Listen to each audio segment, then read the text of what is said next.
अभी हम लोग करने जा रहे हैं रूडोल्फ का क्वेश्चन नंबर 1.146। क्वेश्चन क्या है सुनिए आप। A round cone a of mass m and half angle alpha rolls uniformly and without slipping along a round conical surface B so that its apex remains stationary. The center of gravity of the cone A is at same level as that point O and at a distance 17 L distance from it. The cone's axis moves with angular velocity omega. Then find. पहला part क्या है? Static friction force acting on a cone if omega is given. दूसरा, at what values of omega? At what values of omega the cone will roll without sliding if the coefficient of friction is k. ये इतना दिया है। अब आपको बताना क्या क्या है, पता चल गया आपको। पहले बताना है फ्रिक्शन फोर्स कितना लगेगा, दूसरे केस में क्या बताना है हमें बताना है ओमेगा की वैल्यूज क्या होंगी अगर कोफिशिएंट ऑफ फ्रिक्शन पता हो तो। ठीक, अब है क्या सिचुएशन जरा देखो। मेरे पास यहाँ पे एक कोन है, मैं ये कोन लेता हूँ। ये कोन है मेरे पास, बर्थडे की टोपी, तो बर्थडे की टोपी होती है कोन जैसी तो होती है। ये मैंने टोपी देखो ली, ये कोन है, ये इसका एपेक्स है, ये बीचों बीच का पॉइंट सेंटर ऑफ ग्रेविटी हो गया। अब ये ऐसा रोल कर रहा है, रोल करता हुआ ऐसे चल रहा है, ऐसे रोल करता हुआ कोनिकल सरफेस पे चल रहा है, ऐसे रोल करता हुआ ये कोनिकल सरफेस पे चल रहा है ऐसे। ये इसका ऐसे रखा है, मान लो ये ऐसे रोल करता हुआ ऐसे यहाँ से चलना शुरू करा, ऐसे रोल करता चला गया ऐसे। ठीक है, तो रोल करता हुआ ऐसे रोल करता हुआ ऐसे चल रहा है। ये पॉइंट यहाँ पे स्टेशनरी है, मतलब स्लिपिंग नहीं हो रही। मेरे ख्याल से विजुलाइज हो गया है, मैंने बहुत अच्छे से विजुलाइज नहीं कराया है, लेकिन फिर भी आपको समझ में आ गया होगा। ठीक है, अब हमें बताना क्या है, हमें बताना है फ्रिक्शन फोर्स। हमें क्या बताना है, हमें बताना है ओमेगा की वैल्यूज क्या होंगी गिवन कोफिशिएंट ऑफ फ्रिक्शन के लिए। इसको ठीक है, हम सोल्यूशन के बारे में देखते हैं। तो एक बात अगर आप नोटिस करो, ये बैंकिंग ऑफ रोड का क्वेश्चन है। जैसे बैंकिंग ऑफ रोड के क्वेश्चन में हम डेरिवेशन करते हैं, एग्जैक्टली वही क्वेश्चन है, कुछ भी नहीं है। इस डायग्राम के भौकाल पे मत जाना, ठीक है, कुछ नहीं है, बैंकिंग ऑफ रोड का सिचुएशन है। तो देखो ये कोन जो है इसका ये वाला पॉइंट स्टेशनरी है, सेंटर ऑफ ग्रेविटी इसी लेवल पर है, और ये कोन इस कोनिकल सरफेस चारों तरफ से हीप बना हुआ है ना, एक ढेर लगा है, उसी पे ऐसे कोन ऐसे चारों तरफ नाच रहा है। तो ये वाला पॉइंट, जो ये वाला पॉइंट है, देखा जाए ये वाला पॉइंट एक सर्कल पे घूम रहा है, ऐसे इस सर्कल पे घूम रहा है, जिसका रेडियस क्या है, एल है। ऐसा क्वेश्चन है। तो इस कोन को सर्कल पे नचा कौन रहा है, कौन नचा रहा है? आओ जरा देखते हैं कौन नचा रहा है। इस पर लगने वाले फोर्स की डिस्कस करते हैं। यहां पे एक तो नॉर्मल लगेगा ऐसा, और क्या लगेगा, ये कोन यहां मान लो रखा होता, कुछ चल नहीं रहा होता मान लो, तब भी खिसक के तो नीचे जाना चाहता, तो फ्रिक्शन किधर लगता, ऊपर लगता। नाचेगा तो और स्किड करने की टेंडेंसी इसकी बाहर तरफ होगी, तो भी फ्रिक्शन ऊपर लगेगा। क्या कभी कोई पॉसिबिलिटी है जब इसको ऊपर तरफ कोई पुलिंग फोर्स लगे? नहीं है। क्या मतलब ऊपर जाता है ये? नहीं है, मतलब फ्रिक्शन के नीचे की कोई टेंडेंसी नहीं है। तो फ्रिक्शन किधर लगेगा, ऊपर लगेगा। क्यों? क्योंकि फिसलना तो नीचे की तरफ चाहेगा, और नाच रहा है तो और ज़्यादा टेंडेंसी इसकी है, तो फ्रिक्शन इधर लग गया। और क्या लग गया, वेट लग गया। कोई ऐसा केस नहीं होगा जिसमें ये ऊपर तरफ खिसकना चाहे, वेट मतलब फ्रिक्शन नीचे लगने की कोई चांस नहीं है। तो इस पर ये तीन फोर्स लगेंगे।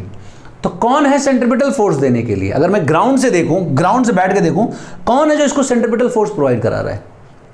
तो ध्यान से देखो, जो इधर हॉरिजॉन्टल डायरेक्शन में जो फोर्स होगा वही सेंट्रीपिटल फोर्स प्रोवाइड कराएगा। तो कौन है? नॉर्मल तो पूरा नहीं, लेकिन नॉर्मल का एक पार्ट जरूर है। वेट का कोई पार्ट नहीं, क्योंकि वेट खुद ही वर्टिकली डाउनवर्ड लग रहा है, इसका कोई पार्ट नहीं होगा। हाँ, फ्रिक्शन का एक पार्ट जरूर होगा, अगर ये अल्फा है, ये वाला एंगल अल्फा है, ये इतना 90 है, तो इसको मैं अगर प्रोड्यूस करूँ आगे की तरफ, ऐसे प्रोड्यूस करूँ, यहाँ पे मिलाऊँ, तो 90 माइनस अल्फा हो जाएगा यहाँ पर। समझ में आ रहा है नहीं आ रहा? तो देखो यहाँ पे क्या, ये अल्फा है, तो ये वाला भी अब क्या बन जाएगा, अल्फा बन जाएगा। ठीक है, ये वाला अल्फा बन जाएगा। ठीक है, और यहाँ पर क्या बन जाएगा, इधर ये वाला क्या है, ये अल्फा बन जाएगा। ठीक है, तो अब अगर हम यहाँ इसको अलग से बना के दिखाएं आपको इस जगह पर, तो वेट यहाँ लग रहा होगा डाउनवर्ड, ऐसे वर्टिकली डाउनवर्ड वेट लग रहा होगा। ठीक है, और नॉर्मल से अल्फा एंगल पर, वर्टिकल से मतलब अल्फा एंगल पर नॉर्मल लग रहा होगा, और हॉरिजॉन्टल से अल्फा एंगल पर इधर एक फ्रिक्शन लग रहा है। ये इतने फोर्स लग रहे हैं। इन फोर्स को हम रिजॉल्व करेंगे हॉरिजॉन्टल और वर्टिकल डायरेक्शन में। तो यहाँ पे क्या आएगा, एक कंपोनेंट आएगा इसका n cos अल्फा, और इसका एक कंपोनेंट क्या आएगा इधर तरफ, n sin अल्फा। फ्रिक्शन का ये अल्फा था, तो फ्रिक्शन का भी एक कंपोनेंट आएगा इधर,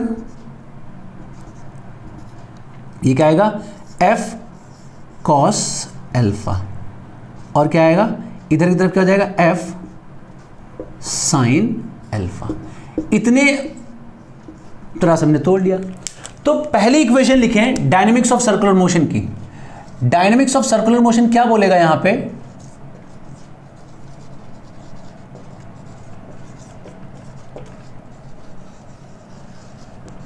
क्या होता है dynamics of circular motion? Net force जो सेंट्रीपिटल फोर्स प्रोवाइड करा रहा है, कौन प्रोवाइड करा रहा है? F cos alpha minus n sine alpha is equal to m omega square l. ये हो जाएगी पहली इक्वेशन। क्या? नेट सेंट्रीपिटल फोर्स लिख दिया हमने, is equal to m into centripetal acceleration. दूसरा, वर्टिकल डायरेक्शन में कोई इसका एक्सेलरेशन है नहीं, तो f sine alpha plus n sine alpha minus m g is equal to 0। तो इसको हम लिख सकते हैं f sine alpha plus n sine alpha is equal to m g. ये सेकेंड इक्वेशन हो गई। इन दोनों इक्वेशन को सॉल्व करके हम फ्रिक्शन निकाल सकते हैं। इन दोनों इक्वेशन को सॉल्व करके हम लोग फ्रिक्शन की वैल्यू निकाल सकते हैं। एन कॉस अल्फा होगा, सॉरी यहाँ पे एन कॉस अल्फा होगा। इन दोनों इक्वेशन को हम सॉल्व करके फ्रिक्शन की वैल्यू बड़े आसानी से निकाल सकते हैं। ठीक है, चाहो तो आप यहाँ पे कॉस से मल्टीप्लाई कर दो, यहाँ पे साइन से मल्टीप्लाई कर दो और दोनों इक्वेशन जोड़ दो।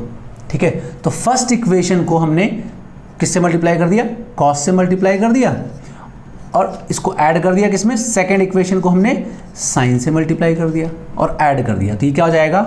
F cos square alpha plus f sine square alpha is equal to यहाँ पर एम ओमेगा स्क्वायर एल, यहाँ पे हमने मल्टीप्लाई किससे किया था? कॉस से। तो ये हो जाएगा कॉस अल्फा, जगह नहीं इसलिए मैं नीचे लिख रहा हूँ इसको, और यहाँ पे किससे मल्टीप्लाई किया? साइन से। तो ये क्या हो जाएगा? M g sine alpha. ये 1 हो जाएगा, तो एफ की जो वैल्यू आ जाएगी वो जाएगी m omega square l cos alpha plus m g sine alpha. ये आंसर आ जाएगा, ऐसे ये आ जाएगा। सिंपल सा क्वेश्चन था ये, कोई बहुत डिफिकल्ट क्वेश्चन नहीं था फ्रिक्शन निकालने का। इसको बहुत सारे बच्चे कहते हैं सर और किसी तरीके से क्या है, अगर आप अभी ग्राउंड के रिस्पेक्ट में देख रहे थे, अगर मान लो इसी कोन पे बैठ के देखते तो क्या होता? कोन पे बैठ के देखते तो इसका एफवीडी दूसरी तरीके से बन जाता। कैसे बन जाता और उससे फिर सोल्यूशन कैसे आता? बस उसमें क्या होता, एक ही क्वेश्चन में लिखने पे सोल्यूशन आता। वो मैं बता देता हूँ कैसे। मान लो ये कोन ऐसे आपने बनाया, ठीक है, ऐसे आपने कोन बना दिया और आप कोन पे बैठ गए, तो आपको ये फोर्स दिखाना पड़ेगा, एक एन दिखाना पड़ेगा, एम जी दिखाना पड़ेगा, फ्रिक्शन दिखाना पड़ेगा। ये दिखाया आपने, ठीक है। अब इसी बैठे हुए नाच रहा है, इसका मतलब एक सेंट्रीफ्यूगल फोर्स लगेगा, क्योंकि नॉन इनर्शियल फ्रेम हो गया, तो एक सेंट्रीफ्यूगल फोर्स किधर दिखाओ? सेंट्रीपिटल एक्सेलरेशन इधर लग रहा है, तो सेंट्रीफ्यूगल फोर्स इधर आपको दिखाना पड़ेगा। कितना? M omega square l. अब आप नेट फोर्स 0 कर दो, बस आंसर आ जाएगा। तो नेट फोर्स 0 करने मतलब क्या है? इस डायरेक्शन में ये इक्विलिब्रियम में रहेगा, इंक्लाइंड के अलॉन्ग ये इक्विलिब्रियम में रहेगा। इंक्लाइंड इक्विलिब्रियम में रहेगा तो आप क्या करोगे? इन सभी फोर्सेस को, किसको? नॉर्मल तो इसके अलॉन्ग आएगा नहीं, इस डैश लाइन के अलॉन्ग, मतलब इस इंक्लाइंड के अलॉन्ग ये तो आएगा नहीं। एम ओमेगा स्क्वायर एल का कंपोनेंट आएगा और एम जी का कंपोनेंट आएगा। अब आपको पता है ये वाला एंगल अल्फा है, ठीक है, ये वाला एंगल क्या हो जाएगा? हमारा अल्फा हो जाएगा। तो ये m omega square l cos alpha, और यहां पे ये कितना आएगा इसका component? M g sine alpha. ये इधर लगेगा और इस पर फ्रिक्शन इधर लग रहा है, तो ये जो फ्रिक्शन है ये इससे बैलेंस हो जाएगा। तो जो बच्चे चालाक होंगे, बहुत स्मार्टली जो सोचेंगे, बोलेंगे इसी पे बैठ के देख लेते हैं ना सर जी, तो क्या हो जाएगा? इस पे एक सेंट्रीफ्यूगल फोर्स इधर लगा दिया, सेंट्रीफ्यूगल फोर्स का कंपोनेंट और वेट का कंपोनेंट ही फ्रिक्शन को संभाल रहा होगा। एक ही लाइन में आंसर आ गया। तो जो चीज़ आपने यहाँ 2 लाइन में लिखी वो यहाँ 1 लाइन में आ जाएगा। बस फ्रेम बदल दिया, ग्राउंड से देखते तो ऐसा बनाते, इसी कोन पे बैठ के देख रहे हैं तो ऐसा आ जाएगा। ठीक है, अब इसके दूसरे पार्ट में बोला गया है ओमेगा की वैल्यूज बताओ, ओमेगा की वैल्यूज बताओ जिससे कि ये रोल करता रहे। देखो ये ढाल वाला सरफेस है तो ये फिसल के ही जाएगा नीचे, फ्रिक्शन लगेगा ऊपर अगर बहुत तेज नचाओगे तो। ठीक है, कोई ऐसा केस नहीं है कि इसमें फ्रिक्शन ये ऊपर की तरफ चढ़ना शुरू कर दे, कोई ऐसा केस बनेगा नहीं पक्का। तो ये हमेशा क्या हो जाएगा, इसकी टेंडेंसी नीचे की तरफ स्किड करने की होगी। तो आपको वो ओमेगा निकालना है जिस पे ये फिसल ही जाए, मतलब आपको मैक्सिमम पॉसिबल ओमेगा एक निकाल लेना होगा, बस उससे कम रखो, बढ़िया है। समझ आ गया? तो मैं वो मैक्सिमम ओमेगा निकालने जा रहा हूं, तो उस मैक्सिमम ओमेगा निकालने की बात करेंगे। इसका मतलब उस समय जस्ट स्लिप करने वाला होगा, मतलब उस समय फ्रिक्शन जो लगेगा मैक्सिमम लगेगा। मैक्सिमम फ्रिक्शन क्या होता है? F max. एफ मैक्स क्या होता है? म्यू टाइम्स ऑफ एन हो जाता है। ये थर्ड इक्वेशन हो गई। अब अगर मैं इस इक्वेशन और इस इक्वेशन को यूज करूं तब मेरा काम बन जाएगा। और जहां जहां ये फ्रिक्शन लग रहे हैं वहां पे ये फ्रिक्शन कौन से बन गए? एफ मैक्स बन गए। कौन से बन गए? एफ मैक्स बन गए। ठीक है, ये एफ मैक्स बन गए क्योंकि अब जस्ट अबाउट टू स्लिप है। बाकी इक्वेशन वैसी वैसी रहेगी। तो अब मैं इन दोनों इक्वेशन को यूज करके नॉर्मल निकाल सकता हूं। तो इन दोनों को यूज करूंगा तो क्या हो जाएगा? Mu times of n. इन दोनों इक्वेशन को यूज करेंगे तो क्या आएगा? Mu times of n sine alpha plus n cos alpha is equal to m g. So n की जो वैल्यू आएगी वो एन की वैल्यू हो जाएगी एम जी, और यहाँ पे आएगा आपका mu sign alpha plus cos alpha. ये आ जाएगा नॉर्मल, ये फोर्थ इक्वेशन हो जाएगी। अब हम फर्स्ट और फोर्थ इक्वेशन को देखें from first and fourth. Obviously third equation भी यूज करना पड़ेगा। एफ मैक्स की वैल्यू म्यू एन रखोगे तो यहाँ पे क्या आएगा? Mu cos alpha minus sine alpha, और यहां पे हमने n को कॉमन ले लिया। ठीक है, is equal to m omega square l हो जाएगा। अब मैं n की वैल्यू को यहां रख देता हूं, तो मैं डायरेक्टली रख देता हूं, मैं ज़्यादा मेहनत नहीं करने वाला। n की वैल्यू यहां डायरेक्टली रख देता हूं। ये आ जाएगा म्यू साइन अल्फा, यहां पे कॉस अल्फा। ये ऐसा आ गया। अब मैं ओमेगा बोलूं, ओमेगा कितना आया होगा? तो ओमेगा क्या आएगा यहां पे बताओ? यहां पे ओमेगा की जो वैल्यू लिखी जाएगी, ओमेगा की वैल्यू आएगी रूट ओवर, ठीक है, जी बाई एल। अगर मैं यहां पे कॉस से डिवाइड कर दूं तो ये आएगा mu minus tan alpha. Mu minus tan alpha, इरोडोम में टैन को मतलब म्यू को के दिया है, मैंने यहां पे म्यू यूज कर लिया। यहां पे अगर मैं बात करूं कॉस से डिवाइड कर दूं तो क्या मिलेगा? मैं यहां पे 1 plus mu times of tan alpha. ये वो वेलोसिटी होगी, मैक्सिमम वेलोसिटी होगी, जिससे ये बढ़िया आराम से रोल करते हुए चलेगा इस पे। मतलब इससे ज्यादा की अगर आपने वेलोसिटी करी, अब मैं बोलूं ऐसे, इससे ज्यादा की वेलोसिटी पॉसिबल नहीं है।